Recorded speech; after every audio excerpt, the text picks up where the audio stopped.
I'm the only one from the commandos that's left. I had a visit from a chap a couple of weeks ago from Melbourne, and he could only name 4.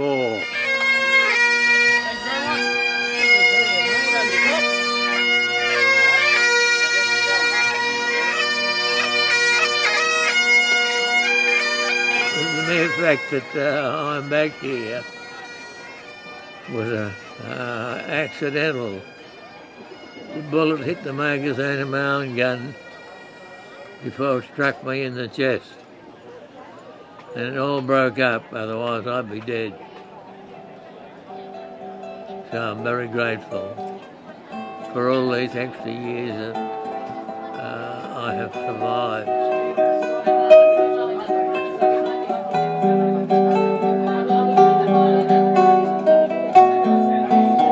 ANZAC Day is such an important day in the Australian calendar, the national day, and yet on that day myself and people who've come from elsewhere feel ostracized, and I think that is not right. We need to, this multicultural country, there was Cronulla, there is things happening under the surface. We need to make an effort and be sincere about being inclusive. The effects of war, whether it be Cold War or colonisation of that, remains and lasts for many, many years to come. We're in the Peace Park in Lismore. We're having not an alternative ANZAC service, but I see it as a complementary ANZAC service to what we've just been to. I want to try and write something about this version of how to celebrate or commemorate. I keep falling into that trap of saying commemorate ANZAC. And in fact, this is more, you could say it is more of a celebration because it's broader than the traditional thing. I support Remembering and Healing because it offers a way forward that is more rounded and balanced. It's a cultural view that respects all sides of the ANZAC debate and rightly recognises that non-violent solutions must become a part of our cultural shift towards a lasting peace.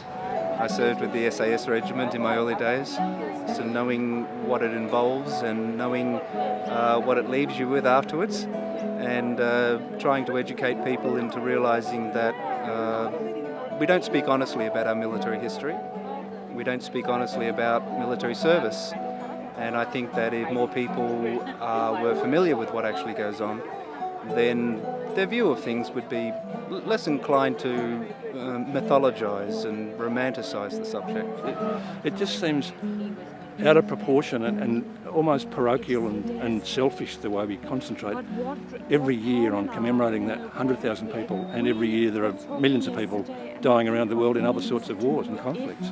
And many of the former enemy are now living amongst us as our friends and neighbours and even family. It's my strong belief that war does not happen if you know the other and their stories. So getting to know the other means that they're no longer them and us, we are we. The reason when I came here today, I remember my uncle and my cousin. He passed away in a war. That's why when I came here today. We lost people in the war, World War I and World War II. And I myself, even my brothers, in my hometown where I come from, they are died. Even I myself, I lost my husband in the war. Yes, now I remain alone for 15 years, looking after my children.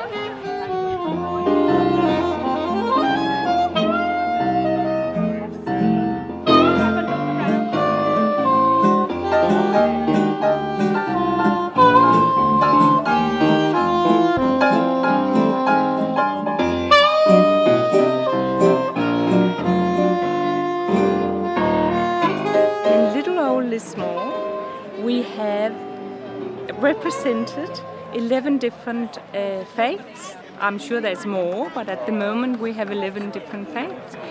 and not less than 53 different nations, which is amazing. It's 1/4 of the nations in the world.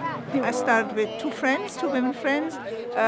I'm German background with Larissa, who is Jewish, so I thought that's already pretty good, saying, look, you can make peace, not just theoretically, but and Margaret, of course, who is active with the Catholics and has multicultural Chinese family ties. This is a symbolic watering of the peace tree. Well, when we first started in 2009, we thought we would plant a tree, and we got a sapling, which I actually got, and it was tiny.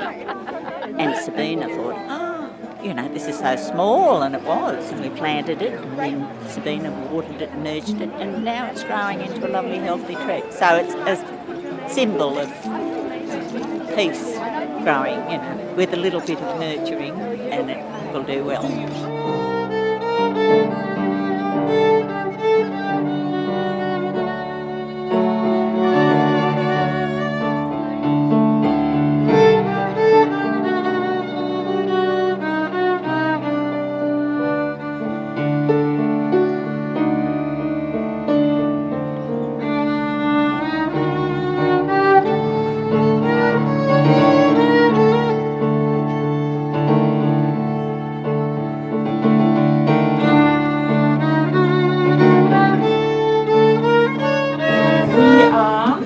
Tying a string to a peace frame and having a wish of peace while we tie.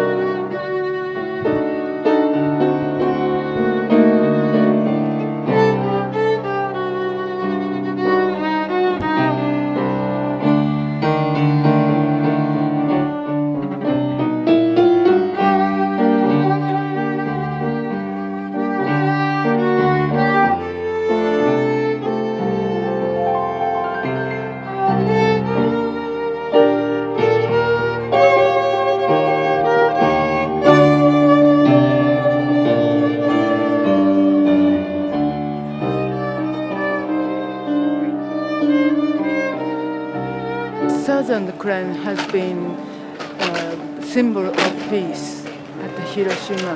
I have been making cranes many years, and myself made Southern Crown, and one day I'd like to take that to Hiroshima.